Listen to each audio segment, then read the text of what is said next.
चलिए देखिए, हम लोग आज त्रिकोणमिति का जो 15 नंबर क्वेश्चन है प्रश्नावली 8.1 का उसे करने चल रहे हैं। इसमें दिया हुआ है कि यदि tan थीटा बराबर 20/21 तो सिद्ध कीजिए कि 1 minus sine theta plus cos theta बटा 1 plus sine theta plus cos theta बराबर 3/7। इसे सिद्ध करना है। चलिए इसको हम लोग हल करते हैं, देखते हैं कैसे हल होता है। देखिए इसमें हमें दिया गया है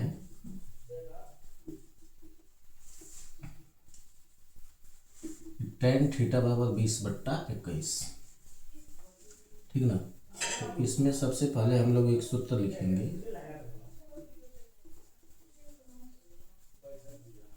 tan थीटा बराबर लंब बटा आधार, ठीक ना। अब इससे इसकी जब तुलना करेंगे हम लोग तो लंब का मान जो है वो 20 दिखाई दे रहा है और आधार का मान जो है वह 21 दिखाई दे रहा है, ठीक ना। तो पाइथागोरस प्रमेय का प्रयोग करके कर्ण की गणना करेंगे। तो लिखेंगे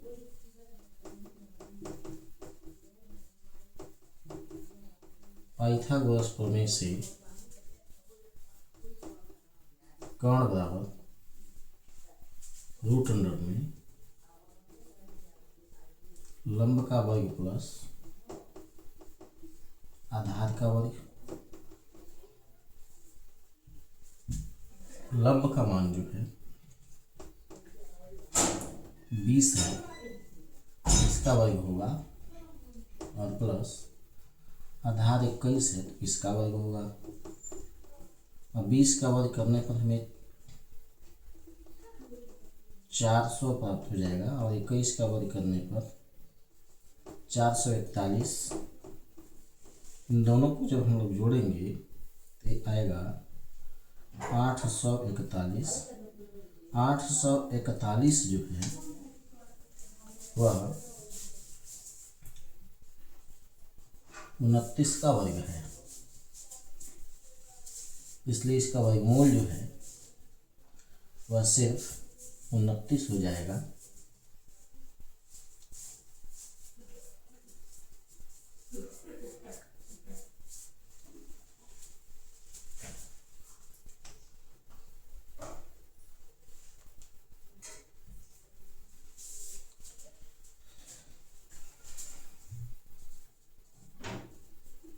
ठीक, कर्ण का मान आ गया हमें 29,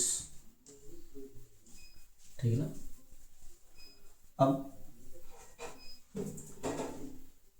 अब इससे जो है हम लोग इस सवाल पर चलेंगे, LHS से लिखेंगे। LHS से इसमें LHS में दिया हुआ है 1 minus sine theta plus cos theta बटा 1 प्लस साइन थीटा और प्लस कॉस थीटा। इसमें अब मान रखेंगे तो 1 माइनस, देखिए यहाँ साइन थीटा लिखा गया है, तो साइन थीटा का सूत्र क्या होता है, लंब बटा कर्ण। तो लंब बटा कर्ण, लंब की जगह पर 20 और कर्ण की जगह पर 29 रखा जाएगा, प्लस ये आधार बटा कर्ण होता है 21/29 हो गया। फिर 1 प्लस साइन थीटा की जगह फिर से 20/29 और प्लस कॉस थीटा की जगह 21/29, ठीक। अब फिर से जब इसे हल किया जाएगा तो इन तीनों का एलसीएम जो है वह 29 हो गया। तो ये 29 माइनस 20 प्लस 21 हो जाएगा। फिर बट्टा में इसका भी एलसीएम 29 हो जाएगा, तो 29 प्लस 20 प्लस 21 बट्टा 29, तो ये 29 से 29 कट जाएगा। अब यहाँ पर ये घटेगा अगर तो ये 9 हो गया और प्लस 21 और बट्टा इन सबको अगर जोड़ा जाए तो है दोनों जुट के 41 हो जाएगा और प्लस 29 नहीं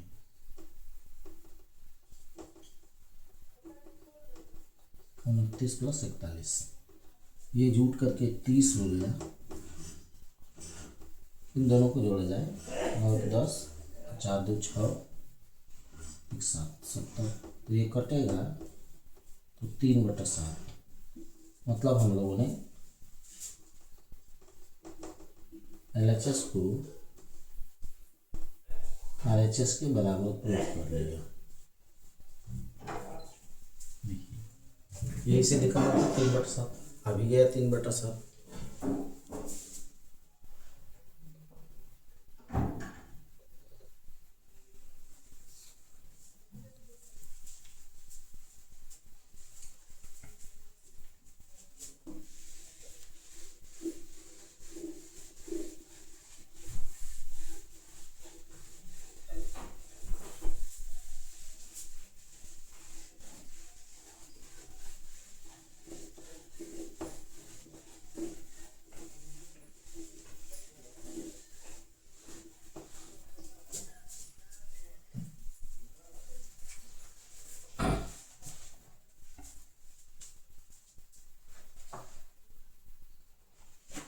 अब देखिए अब 16 नंबर सवाल इसमें कर दिया गया है।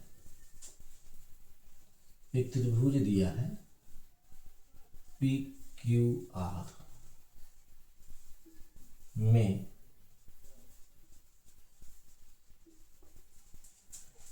जिसका कोण Q समकोण है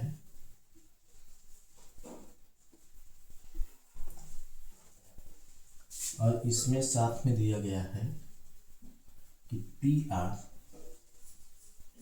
प्लस QR बराबर 25 सेमी और PQ बराबर 5 सेमी है।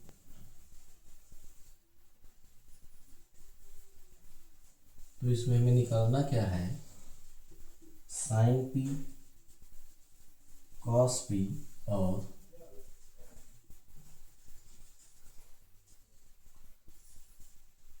टेन P के मान ज्ञात कीजिए। यही क्वेश्चन दिया गया है।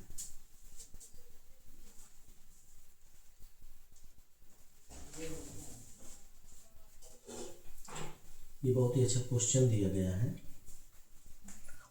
ठीक ना। इसको समझने के लिए सबसे पहले हम लोग एक त्रिभुज बनाने रहे हैं।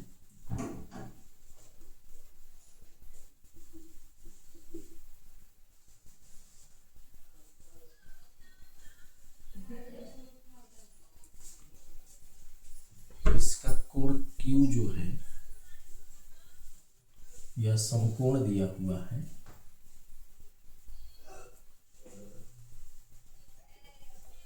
इधर P और इधर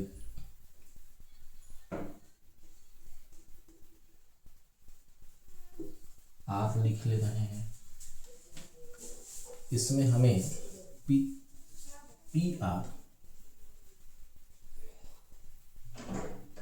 PR और साथ में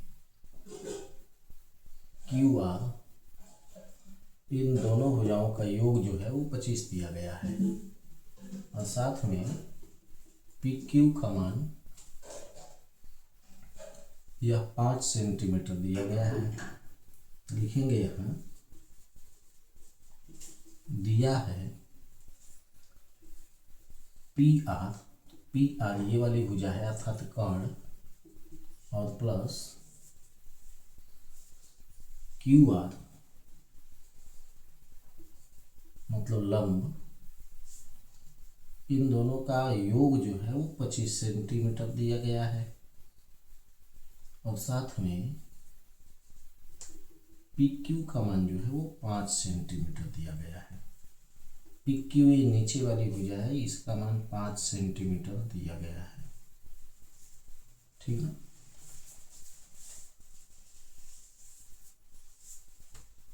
तो सबसे पहले तो हमें इस त्रिभुज की तीनों भुजाएं ज्ञात करनी पड़ेंगी। ठीक ना। तो जो दिया है इसी की सहायता से हम लोग इसकी अन्य भुजाओं को ज्ञात करने का प्रयास करेंगे। चलिए ज्ञात किया जाए। तो पाइथागोरस प्रमेय से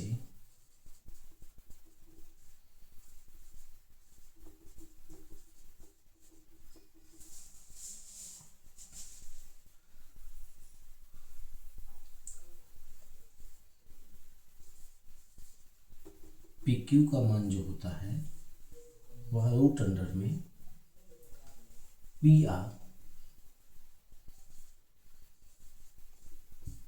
के वर्ग माइनस क्यू आर के वर्ग के बराबर होता है। ठीक ना। या इसको हम लोग केवल इसके वर्ग के रूप में भी लिख सकते हैं। मतलब लंब का वर्ग जो होगा वह कर्ण का वर्ग माइनस आधार का वर्ग होगा। ठीक है ना। तो कर्ण भुजा इसमें जो है पी क्यू पी आर दिखाई दे रही है, तो पी आर का वर्ग में से हम लोग क्यू आर के वर्ग को माइनस कर लिए। तो ये तो केवल पाइथागोरस प्रमेय के अनुसार लंब का वर्ग नहीं, नीचे ये आधार है ना, तो आधार का वर्ग बराबर हो गया कर्ण का वर्ग माइनस लंब का वर्ग। अब यहाँ से देखो ये कर्ण है और ये लंब है और नीचे इसको हम लोग आधार लिख सकते हैं। ठीक ना। वही हुआ है। अब यहाँ से इसका मान, इसको जो है हम लोग a plus B into A minus B का सूत्र वो लगा लेंगे। यहाँ लिखेंगे वो सूत्र A square plus B square यानी A square minus B square बराबर A plus B into A minus B, यह फार्मूला होगा। तो इसके अनुसार पी क्यू का वर्ग जो होगा वह P R plus Q are into P R minus Q R के बराबर हो जाएगा। अब यहाँ पर इसका मान 5 दिया गया है, तो ये 5 का वर्ग बराबर हो जाएगा इसके P R plus Q R के। P R plus Q R तो 25 पहले से दिया गया है, तो यहाँ 25 ये हमें मालूम नहीं है P R minus Q are ये मालूम नहीं है। ठीक है ना। तो अब यहाँ 5 का वर्ग करेंगे तो यह भी 25 हो गया। यह 25 पहले से है और यहाँ बचा क्या है P R minus Q are. देखिए यही चीज़ यहाँ बचा है। अब ये 25 से 25 कट गया तो यहाँ P R minus Q are बराबर 1 बच गया। ठीक है ना। अब इसको हम लोग पहला समीकरण और इसको यदि दूसरा समीकरण मान लें तो लिखेंगे समीकरण 1 तथा समीकरण 2 से। देखिए समीकरण 1 में क्या दिया था P R plus Q R is equal to 25। समीकरण 2 में P R minus Q R is equal to 1। इन दोनों को जोड़ लिया जाए तो जोड़ेंगे तो हाई दोनों जो है एगो प्लस में एगो माइनस में होने के कारण कट जाएगा और यहाँ पर ये 2 पी आर बचेगा और ये दोनों जुड़ करके 26 हो जाएगा। तो पी आर बराबर केवल क्या मिला, 26/2, तो ये कट करके 13 हो गया। तो पी आर बराबर 13, पी आर का मान 13 सेंटीमीटर आ गया। अब इस पी आर के मान को हम लोग किसी एक समीकरण में रख लेंगे। यहाँ लिख रहे हैं समीकरण 1 से, समीकरण 1 में ही पी आर के मान को रख रहे हैं। तो पी आर यहाँ लिखा गया है, तो यहाँ 13 प्लस क्यू आर बराबर 25, तो केवल क्यू आर बराबर हो जाएगा 25 माइनस 13। तो 13 में से 25 में से 13 जब घटेगा तो 12 हो जाएगा।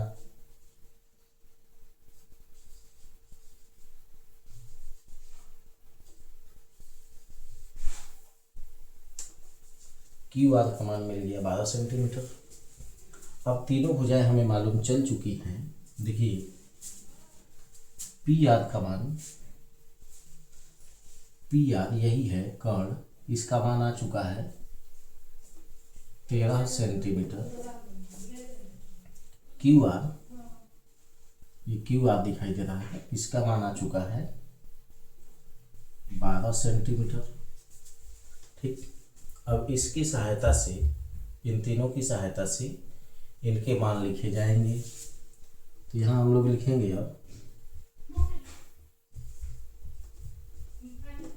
साइन पी बराबर, साइन पी कोण यहाँ लिया जा रहा है, ठीक ना।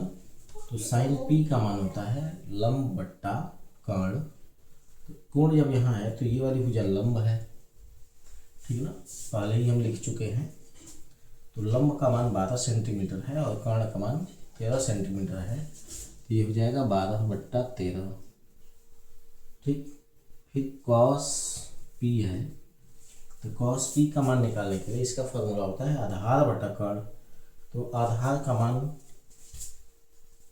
पी क्यू भुजा लिखी गई है आधार, तो इसका मान 5 आया है और ये कर्ण इसका 13 दिया गया है। फिर tan पी पूछा गया है, तो tan पी बराबर लंब बट्टा आधार। लंब का मान 12 है और आधार का मान 5 है। बस यही आंसर हो जाएगा।